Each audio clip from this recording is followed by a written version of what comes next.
Welcome back, everyone. Today we are going to rate the places that I've traveled. Now, I am a full-time traveler. However, in the past 11 months, I've only traveled to 5 countries. The reason for this is because I like to fully immerse myself in each country. So out of the 5 places that I've traveled, only one of them was for a visa run, but the other 4 I've spent at least 1 to 3 months at. I'm going to put these in the order of when I traveled, so the beginning of the year till now. And each place we're going to go over food, things to do, safety, and cost, and how I would rate that. So let's begin. Okay, so for number 1, we have Nepal. Now, for food, I would rate this probably like an 8 or 9. Their food is so delicious. Some of my most favorites are thali and momos. And momos, they have so many different kinds of momos, from the flavor down to what the momos are specifically. So you can have steamed momos, fried momos, soup momos, everything. One thing that I don't like that a lot of people eat and Isaac loves, I just can't get behind it. It's laughing. It's like this yellow, doughy, sour. I don't know. I don't like it. Now, for things to do, I would give Nepal like a 9. There's so many things to do, such as Boda, trekking, Pasupatinath, Durbar Square. It's endless. Oh, and Pokhara. One place that I've been dying to go is Pokhara. We have not been there yet, unfortunately, even though we've been to Nepal twice, and Isaac has lived in Nepal for probably like 8 months collectively. For safety, I would give Nepal a 6. Now, personally, I did not feel fully safe walking by myself. When I was with Isaac, it was fine. I did get some stares, but we spent about 2 months there, and I don't think I left his side once, which was really hard on our relationship to be hip and hip with someone the entire time. But every time we went out, no matter if I was covering up with a pashmina, wearing long pants, it really didn't matter. I was constantly getting stared at, and not just like stared at like, ooh, you look interesting, like, ooh, you look interesting, not in a good way. Now, for pros and cons. For a pro, I had that it was a very sacred city. In those 2 months that we spent in Nepal, we lived in Boda. And Boda is known for the big stupa, and everyone would walk Kora around it. I really love this because it helped us deepen our spirituality. And also, Boda in itself just was so peaceful, even though Nepal itself is very chaotic. Because one thing that I put for the con is the traffic. The traffic is horrendous when you get outside of Boda, or at least the stupa area. And also a con, I just put safety for women, just because I personally didn't feel safe, but there are a lot of solo female travelers. After leaving Nepal, we went to Bali. Now, Bali is one of my favorite places on this planet. I want to live there if I could. I'll get to that. So, for food, tempeh, everything. I mean, I've not had tempeh until I went to Bali, but once I was in Bali, it was every single meal. They have nasi goreng, which is just fried rice, mee goreng, which is fried noodles, and then nasi campur, which I like to say it's the Balinese thali because it's just a bunch of different little things. But I would rate the food probably like an 8. Say an 8. Bali is known for having a range of food options, so you will never go hungry there. Now, for things to do, Bali is a 10 out of 10. There is so much to do in each place that you go. The top places to travel in Bali are Canggu, Seminyak, Ubud, Uluwatu, Ahmed, and Lavina. Each one of them has a different feel, but my personal favorite was Ubud. Monkey temples, to surfing, to swimming with dolphins, to just going to different temples, to meditation events. Bali has it all. You will never be bored in Bali. Now, cost. I would say about $35 to $50 a day for Bali. I would rate it at about an 8. It is a lot more expensive than some of the Southeast Asia countries, but it's still very cheap. Okay, now pros and cons. Bali is the most beautiful place on this planet, hands down. It's safe. It's an expat's dream. You can make so many friends. There's so much to do. It's just heaven. It truly is. I have 3 cons. 1, the traffic. The traffic is worse than Nepal. It is worse than anything I've ever seen. You will sit there in your bike and people will just be stuck, and there would be literally like 50 to 100 people stuck on one road just trying to get through, and no one can. And then when a car tries to come through, no one's getting by. So you will be stuck in the sun on a bike. I don't personally drive, but I get grabs. So you'll be stuck in a bike and just be roasting in the sun. Also, a con is it feels like a more Instagrammable spot, and not in a good way because it brings that kind of vibe. So some people come to Bali for the spiritual side, the healing side. Others come for the Instagrammable influencer side, and you'll see a lot of that in Canggu. Not saying it's a bad thing, but I personally didn't like that vibe. And this is just a con to me, but the reason that I cannot live there is I can't bring my dogs there.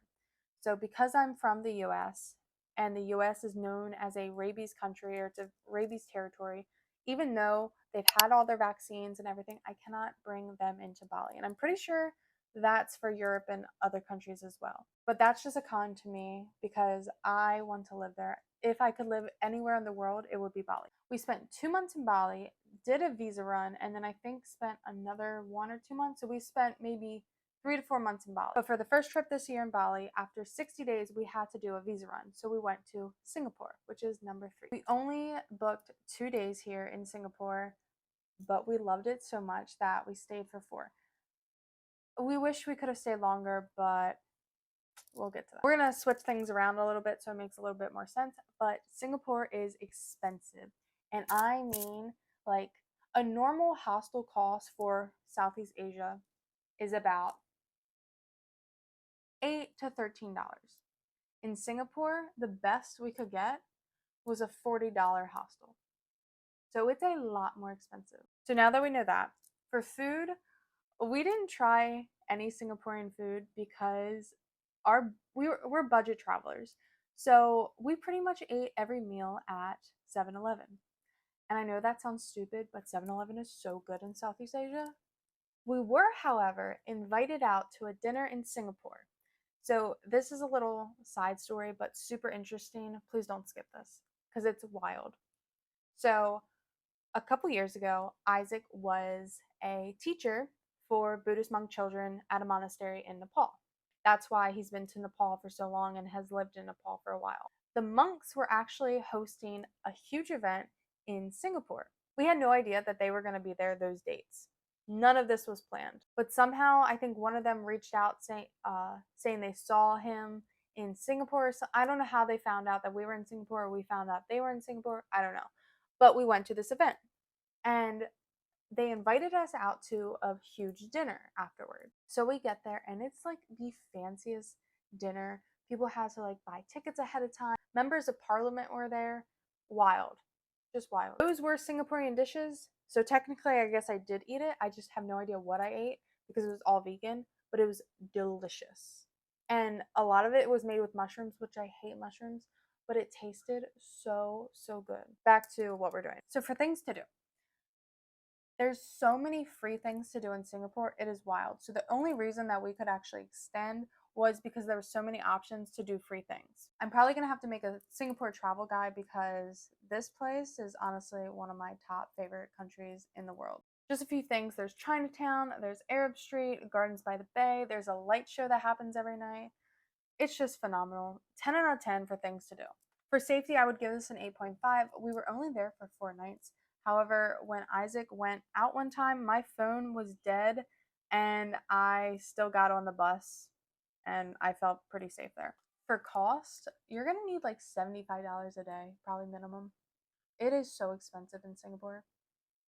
So I give it a 4. Pros and cons. Pro, there's so much to do. There's so many free things to do. Transportation is like from the future. Their transportation system is so organized, so precise. You just use your credit card to pay and you get on the bus and it costs like a couple cents.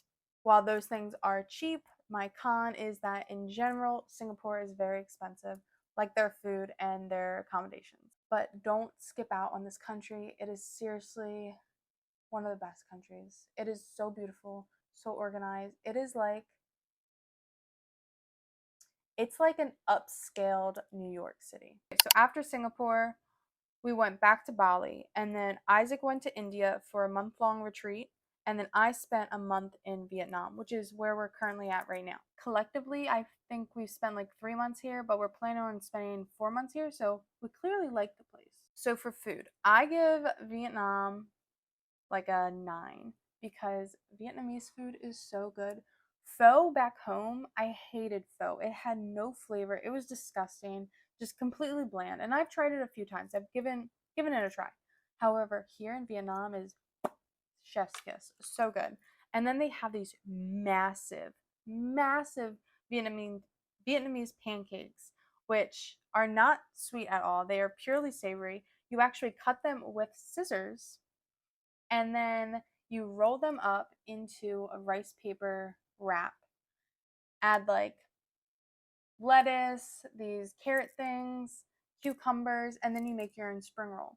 So it's like a pancake slash spring roll. I don't know, but it's delicious. For things to do, I give this place a 9 out of 10. One thing I like about Vietnam is it's so diverse. So like in Ho Chi Minh, you have the city side.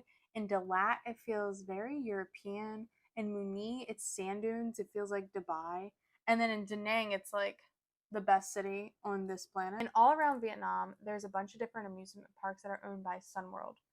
And these are just so much fun. One of our favorite things to do in different countries is go to amusement parks. And Vietnam definitely is up there when it comes to their amusement parks. Also, I didn't mention this one, but make sure you go to Phu Quoc.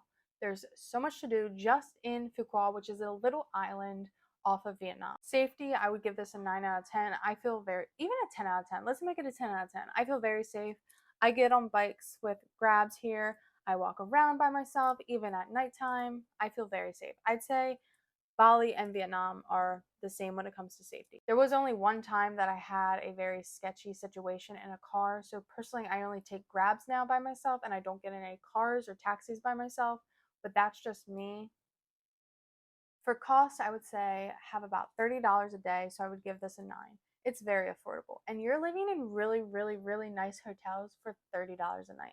Coffee is about $1 to $2. Food is about $2 to $4.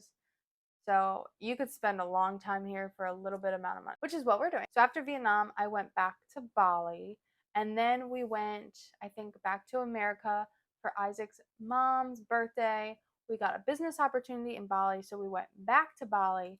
Didn't like that opportunity, so then we went back to Vietnam, spent some time in Vietnam, and then we went to Sri Lanka. And we spent 1 month in Sri Lanka before coming back to Vietnam, which is where we're at now. Sri Lanka has the best food. 10 out of 10 for Sri Lankan food.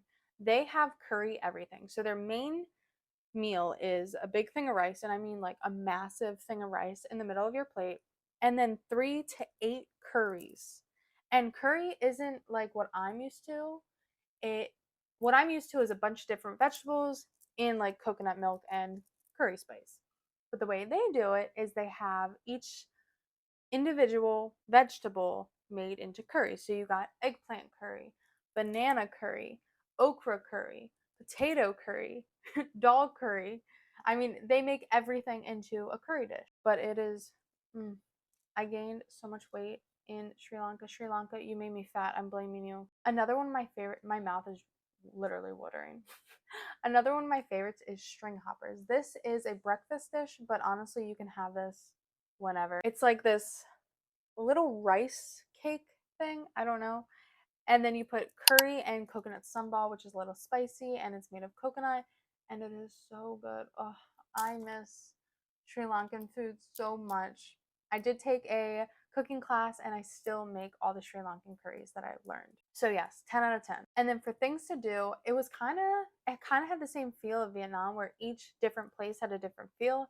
So you had Colombo, which is more the city. Then we went to Anuradhapura, which was very spiritual. It had a large stupa, just like Nepal. And then we went to Kandy, which was more of a laid back city. And then we took a train, which was amazing. Make sure you watch my train video to Ella. And then Ella was probably one of my favorite places. There was so much to do, like the tea plantations, the Nine Arch Bridge, so much to do. And then Marissa is like the beach town, very laid back, go swimming, go snorkeling. Then Gaul was like a European town. So yeah, each different place had a different feel. So I would give that a 9 out of 10. Now for safety, I would give this an 8 out of 10. The only reason I'm saying 8 out of 10 is because I did have an incident. I did make a video about this if you want to go watch that, but someone grabbed my butt and like very forcefully to where their fingers kind of went through my pants, let's just put it that way. I posted this on YouTube and people actually tagged police. I had police personally reaching out to me to get my statement. I put in my statement, by the way, and everyone kept saying that this does not usually occur. So for tourists, I would say this is a very safe place and Sri Lankans have your back if something were to occur. Now for costs, I would say an average about $35 a day, so I'd give this an 8.5. It was very affordable. Pros and cons. Pros is the cost, the food. Oh my god, the food. Just go to Sri Lanka for the food. Also spirituality and the best hospitality I've ever had in my life. Cons. I should have put this on Nepal as well, but you want to make sure you're dressing conservatively. I only put that as a con because if I'm bringing all my stuff, I only have a few things to wear that are conservatively, like this would not fly. You want to make sure you're wearing a pashmina over top of that. So I had to do a lot of laundry to make sure that I was fully covered up at all times. Also, another con is there are a lot of tuk-tuk scams. So in specifically Marissa and Ella, I don't know if it's the Sri Lankan app or if it's the tuk-tuk owners themselves, but the tuk-tuk apps don't work. So like Pick Me is the main transportation app. It's kind of like Uber, but for tuk-tuks. And you can't get a tuk-tuk. So you have to go up to people and ask them how much it will be. So say it was normally $2. They're going to try charging you like 8 or 9. And while I understand they're working their butts off to make money, this also makes it very hard because if you're in a part where there's not tuk-tuks around, you're walking until you find one. You can't order one. So this poses a huge safety concern.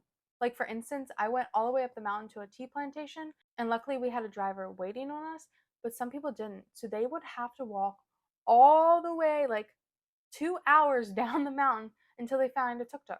Sorry, my phone just ran out of storage. So yeah, I don't like the tuk-tuk scams in Sri Lanka. But before my phone cuts out again, I did want to mention that I'm now taking clients to plan their travels. After traveling full time for the past year and plus before that, I love organization. I love planning, and a lot of people hate that, but I thrive on that.